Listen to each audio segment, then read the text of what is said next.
Hi ma'am, I Bloomy Choir I isamang act tawjakiba KOKCHACK returns hariba film asi MESO TV da sungsay na fangbiragani.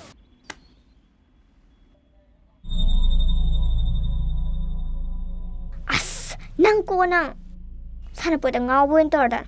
Hayang kay sana po lay bayari na. Lay ni na. Lai khoram bahai basi dinya. Nasa nana iruja maitaraga. Pirun aseng ba setlaga. Chatkadabani. Lai khuramba se iruja drasu pirun asuba setrasu khuramba yadra bro. Icha thoibi lai khoram bahai basi dinya. Mi mayam ama tinduini. Aduda irujadana pirun sudaba setlaga chatlabadi.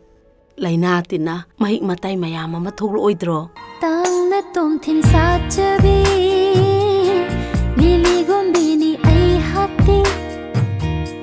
Tang na tom thin sa chabi lili gombini ai hati. Kayong tahay sa gitari bo. Ako'y kamay na maghasa to'y no.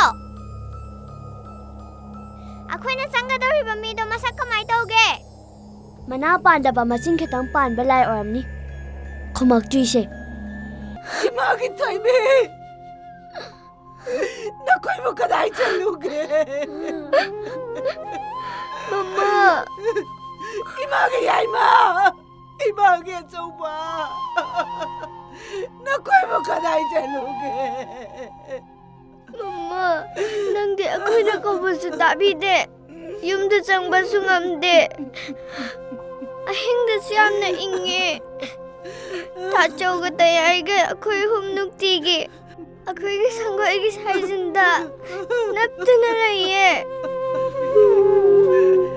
Amoy giingiti basing thingamdre lay khom lay nang tay da thap moy amana piu piu hai ni cham le thamoy she. Lakliba July gida 16 danika. Adina mayam sungsay na MESO TV bu athu matanda dangna tabiyo. Film asiga loinena mabung ahongi machal amadi larila thupsu yengba fambigani mayamna MESO TV bu subscribe tawbiduna film sing asigi nungai mahau du logi hena nungai ribadi diamond pack subscriber singi demuktadi 30k active subscriber leiba matamda audi q2 amasu give away tawjagadori chahi mes malep tan yengbiyu aduga audi q2 asibu phawbagi tanja adu busulobiyu Kaubiraganu 24 June dagi nungsi kaithel MESO TV app khaktada yengba fangbigani masiga loina loina na larela thup amadi mabung ahongi masalsu yengba fangbigani